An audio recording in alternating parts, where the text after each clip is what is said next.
E agora, para encerrar, vamos deixar aí a apresentação do Cajal Antonelli. Quero agradecer ao Ministério Público pela oportunidade e todos aqueles vários dos que estão aqui presentes já assistiram à apresentação do Cajal, aqueles que que estão em casa não tiveram essa oportunidade, mas é fantástico a gente ver um profissional da estrada desse nível, com esse comportamento, e ele é um exemplo não só para os profissionais de todo o país, mas para todos aqueles que trabalham na política pública em prol da redução dos acidentes. Muito obrigado a todos, e agora o Cajal Antonelli. Olá, eu sou o Cajal Antonelli, eu estou motorista carreteiro há 8 anos, eu trabalho registrado na mesma empresa desde que eu iniciei nesse ramo de atividade. E primeiramente eu gostaria de cumprimentar a todos, eu gostaria de parabenizá-los também por estarem realizando esse grande evento, né, no Ministério Público do Trabalho, para discutirem sobre transporte rodoviário socialmente responsável com tanta gente qualificada.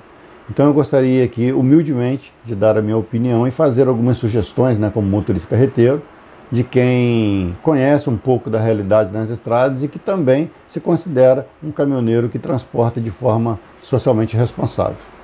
A nossa classe de caminhoneiros ela é subdividida em diversas categorias, né? Tem os tanqueiros, cegonheiros, prancheiros, verdureiros, são inúmeras categorias que formam toda a nossa logística dentro desse modal rodoviário. E o que a gente observa é que não existe um padrão de regras aplicável para todos, devido à própria cultura praticada por cada uma dessas categorias no momento de carregar o caminhão. Eu não estou aqui me referindo, obviamente, ao Código de Trânsito Brasileiro ou a nenhuma outra legislação específica para o transporte rodoviário, que nesse caso alcançaria a todos, né, de forma igual, né, com regras de circulação em estradas e rodovias, mas eu vou tentar falar sem tomar muito tempo de vocês. No meu caso, quando eu me apresento para carregar, tanto minha documentação quanto do caminhão e da carga, são previamente checadas. Periodicamente é feita a vistoria no caminhão e eu também sou orientado a assistir um vídeo institucional com instruções de segurança interna. E todo esse cuidado visa minimizar os riscos de acidentes. Portanto, essas grandes empresas têm esse cuidado, todo esse cuidado de saber com quem e como as suas mercadorias vão circular por aí. Eu posso até citar aqui como exemplo a Cimentos Votorantim, que possui um aplicativo de celular, né, onde cada motorista cria o seu cadastro, o seu perfil e também do caminhão. E esse aplicativo nos avisa quando a nossa CNH ou o licenciamento do caminhão estiverem vencendo, por exemplo. E o nosso acesso às fábricas somente é permitido se tudo estiver em dia. Mas nem todos os lugares é assim. Nos lugares onde não existe uma estrutura organizacional, vamos assim dizer, né? Por exemplo, no campo, nas lavouras de particulares, nas grandes, etc. Ou seja, na maioria dos lugares, não estão checando. Deviam cobrar nossa CNH em todos os lugares onde vamos carregar, porque tem muitos motoristas trabalhando com a CNH vencida ou suspensa. E eu mesmo conheço alguns, ou porque se distraiu, ou porque perdeu pontos, ou porque reprovou no exame toxicológico, que é outro grande problema. E é importante fazer essa checagem de documentos e das condições do veículo até para a própria segurança do dono da carga. E qual é a minha crítica, afinal? Olha, eu trabalho há 8 anos circulando com um caminhão por aí, transportando muitas toneladas, e eu nunca fui parado numa fiscalização. Devido a isso, muitos caminhoneiros que se dizem profissionais, mas que não têm nenhum compromisso com a lei, aproveitam para burlar a norma, simplesmente por não haver ninguém fiscalizando. Isso vai criando uma cultura libertina, uma convivência difícil, né, com o comportamento das pessoas cada vez mais transgressores, e a gente vai criando, sem querer, um estado policial muito em função desses indivíduos que buscam a transgressão da norma a todo momento. Isso é ruim para todo mundo, né, e é até desleal, no sentido de esses praticarem concorrência desleal com quem trabalha certo, com aqueles que respeitam as normas vigentes. Vejam, eu sou muito defensor das nossas liberdades individuais, eu sou legalista, não quero trabalhar sob pressão, mas eu quero ter a garantia de que não somente eu, mas também os demais colegas na estrada fomentem um transporte rodoviário socialmente responsável. Mas eu não quero sobrecarregar a polícia, sabe? Como eu disse anteriormente, nós mesmos temos que ter uma disciplina consciente, no sentido de respeitar a norma, não porque tem alguém olhando, mas porque é o certo a se fazer. Ou fazer como algumas empresas fazem. E aqui eu vou dar um outro exemplo de uma iniciativa muito boa da fábrica de cimento LafargeHolcim, que sorteia diariamente 2 finais de placa, e se a minha placa foi contemplada, eu devo apresentar ao funcionário responsável pela operação de carregamento, né, o meu disco tacógrafo, onde ele verifica se eu ultrapassei a velocidade máxima permitida durante o meu trajeto, e também se eu respeitei as paradas para descanso, né, conforme a lei exige. Se algo não estiver de acordo, eu recebo as sanções previstas pela empresa, que vão desde a suspensão de um dia ou suspensão permanente, né, se for o caso.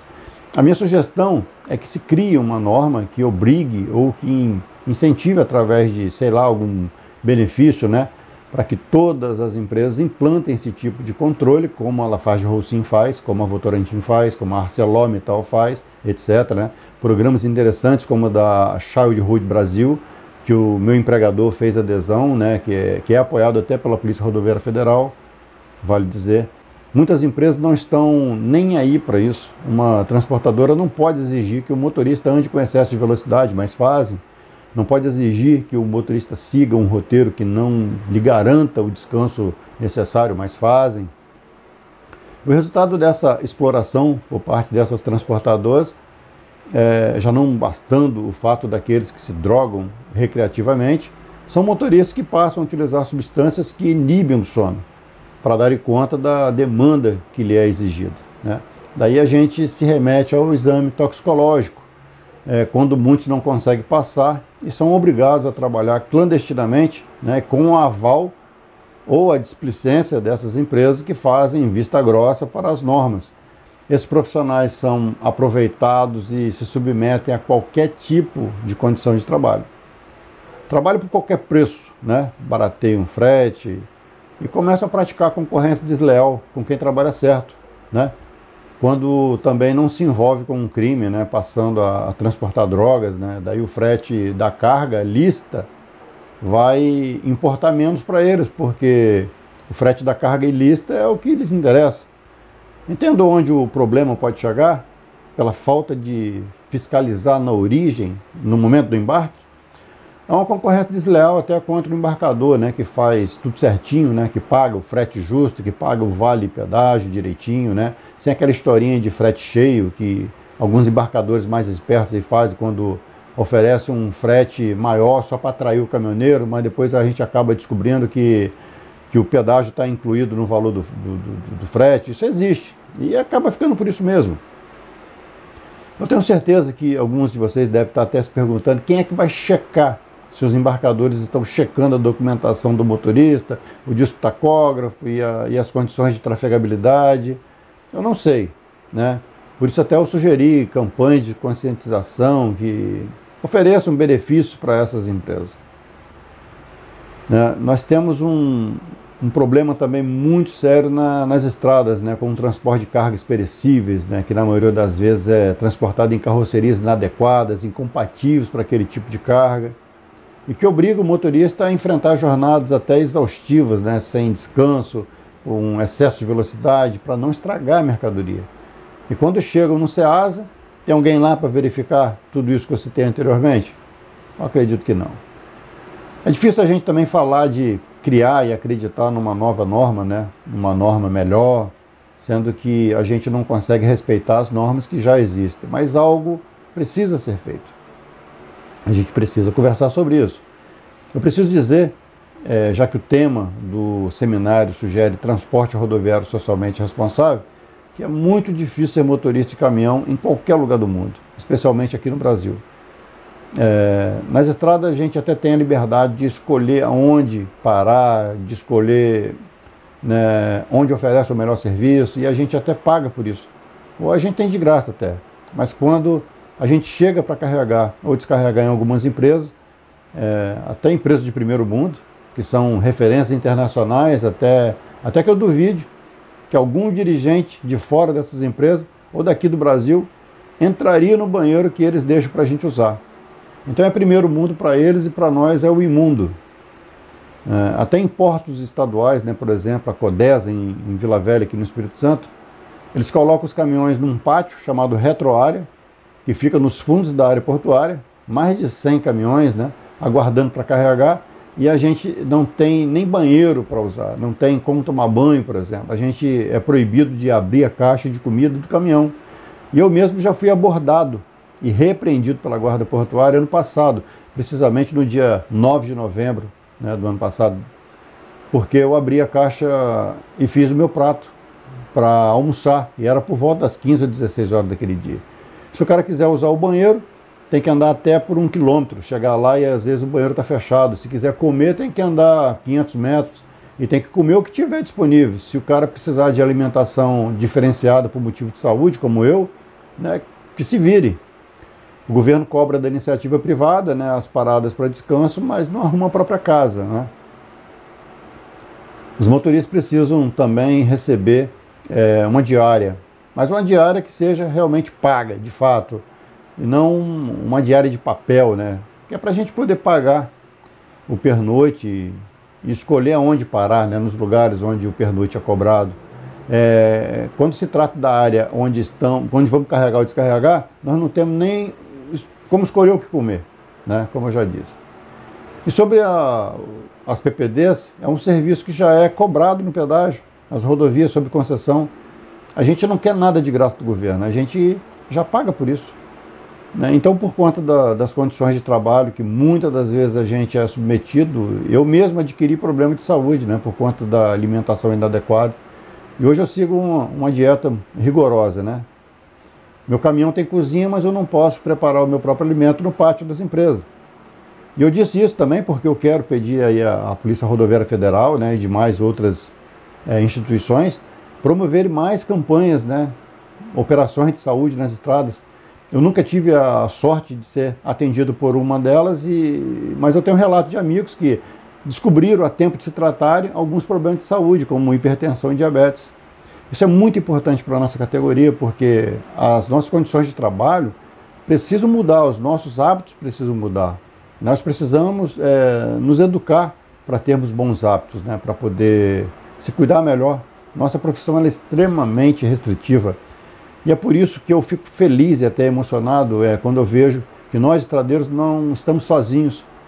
Nós não estamos sozinhos nessa, né? Temos pessoas empenhadas na nossa causa, temos entidades, autoridades que se preocupam com o nosso bem-estar, que na verdade acaba se traduzindo em qualidade de vida para toda a sociedade, que é atendida por esses profissionais. Pensa num trânsito mais humanizado, mais seguro, mais consciente. E para concluir aqui, eu acho que é uma responsabilidade de todos nós, né, para a gente ter um transporte rodoviário socialmente responsável. É necessário a valorização das empresas que trabalham certo, dos caminhoneiros, empregados, autônomos que trabalham certo, que estejam em dia com as suas documentações, com o exame toxicológico em dia, que não está cheio de multas, que não fica levantando traseira de caminhão, gastando 15 mil reais para isso, depois vai dizer que não tem dinheiro nem para comer, né? Nós temos que prestigiar os bons profissionais, nós temos que incentivar as transportadoras a participarem de movimentos e campanhas que promovam as boas práticas da vida, como a preservação das estruturas que estão à nossa disposição e de conscientização, como as da Childhood Brasil, né, que visa combater a pedofilia nas estradas brasileiras, né? Isso é muito importante. E se a gente conseguir atingir esse patamar de qualidade no transporte rodoviário, nós vamos facilitar até o trabalho da polícia, né, que atuará apenas nos bastidores para garantir a nossa segurança, com um mínimo de intervenção, porque a atividade policial ela é fragmentária, de última ratio. A gente precisa parar de achar que tudo se resume na atividade policial. E é isso, e eu peço desculpas aí o mau jeito com as palavras, mas eu espero ter contribuído com alguma coisa útil, tá? Muito obrigado.